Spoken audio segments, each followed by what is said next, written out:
ಭಾರತ ಮತ್ತು ಅಮೆರಿಕ ನಡುವೆ ಹೊಸ ಅಲೆ ಅಥವಾ ಹೊಸ ಶಕೆ ಆರಂಭ ಆಗಿದೆ. ಅಮೆರಿಕ ಪ್ರವಾಸದಲ್ಲಿದ್ದಾರೆ ಪ್ರಧಾನಮಂತ್ರಿ ನರೇಂದ್ರ ಮೋದಿ ಅವರು. ಇದೀಗ ಬರ್ತಿರುವಂತಹ ಬ್ರೇಕಿಂಗ್ ನ್ಯೂಸ್. ಅಮೆರಿಕದ ಅಧ್ಯಕ್ಷ ಜೋ ಬೈಡೆನ್ ಅವರನ್ನ ಭೇಟಿ ಮಾಡಿ ಬಾಂಧವ್ಯ ವೃದ್ಧಿ ಬಗ್ಗೆ ಚರ್ಚೆ ಮಾಡಿದ್ದಾರೆ. ಜೋ ಬೈಡೆನ್ ಜೊತೆ ದ್ವಿಪಕ್ಷೀಯ ಮಾತುಕತೆ ನಡೆಸಿದ್ದಾರೆ.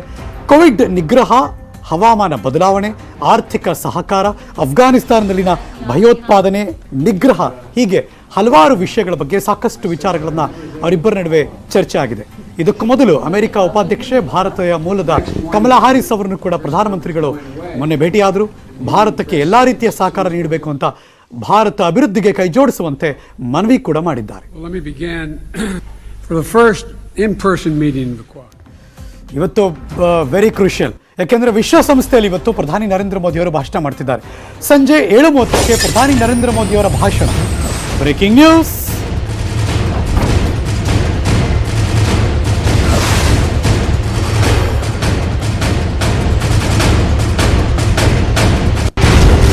ವಿಶ್ವಸಂಸ್ಥೆಯಲ್ಲಿ ಪ್ರಧಾನಿ ನರೇಂದ್ರ ಮೋದಿ ಅವರ ಭಾಷಣ ಸಂಜೆ 7:30 ಅವರ ಭಾಷಣ ಶುರುವಾಗುತ್ತೆ. ಕೊರೋನಾ, ಭಯೋತ್ಪಾದನೆ ಬಗ್ಗೆ ಪ್ರಸ್ತಾಪ ಆಗುವ ಸಾಧ್ಯತೆ ಇದೆ.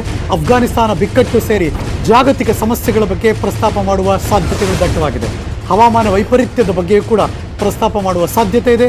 ವಿಶ್ವಸಂಸ್ಥೆಯ 76ನೇ ಮಹಾಧಿವೇಶನದಲ್ಲಿ ನಮೋ ಭಾಗಿಯಾಗ್ತಿದ್ದಾರೆ. ಭಾರತೀಯ ಕಾಲಮಾನದ ಪ್ರಕಾರ ಇವತ್ತು ಸಂಜೆ 7:30ಕ್ಕೆ ನರೇಂದ್ರ ಮೋದಿಯವರ ಭಾಷಣ ಇದೆ. 76ನೇ ಮಹಾಧಿವೇಶನದಲ್ಲಿ ನರೇಂದ್ರ ಮೋದಿಯವರು ಭಾಗವಹಿಸಿ ಇವತ್ತು ಮಾತನಾಡುವರಿದ್ದಾರೆ.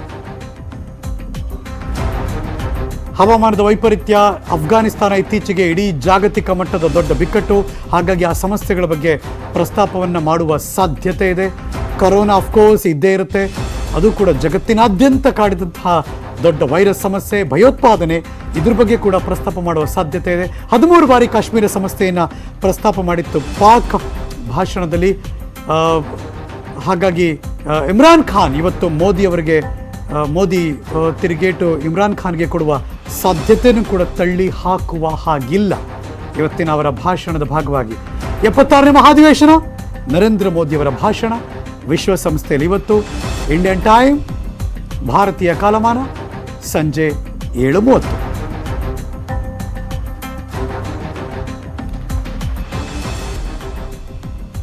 ಮಹಾನದಿ ಪ್ರವಾಹದಲ್ಲಿ ಸಿಲುಕಿದ ಕಾಡಾನೆಯನ್ನು ರೋಚಕವಾಗಿ ರಕ್ಷಣೆ ಮಾಡಲಾಗಿದೆ. ಒಡಿಶಾದ ಕಟಕ್ನ ಡ್ಯಾಮ್ ಹತ್ರ ಕಾಡಾನೆಯೊಂದನ್ನ ಪ್ರವಾಹದ ನೀರಿನಲ್ಲಿ ಸಿಕ್ಕಾಕೊಂಡಿತ್ತು. ಆನೆ ರಕ್ಷಣೆಗೆ ಅಂತ ಹೋದಂಥ ರಕ್ಷಣಾ ಪಡೆಯ ಹಡಗು ನೀರಿನ ರಭಸಕ್ಕೆ ಮೊಗುಚು ಬಿತ್ತು. ಅದಾದ್ಮೇಲೆ ಡ್ಯಾಮ್ ಮೇಲಿಂದ ರಕ್ಷಣಾ ಪಡೆ ಸಿಬ್ಬಂದಿಗಳು ಆನೆಗೆ ಹಗ್ಗ ಕಟ್ಟಿದ್ರು, ಮೇಲೆತ್ತಿದ್ರು. ಸುಮಾರು 5 ಗಂಟೆಗೂ ಹೆಚ್ಚು ಕಾಲ ನಡೆದಂಥ ರೆಸ್ಕ್ಯೂ ಆಪರೇಷನ್ ಸಕ್ಸಸ್ ಆಯಿತು.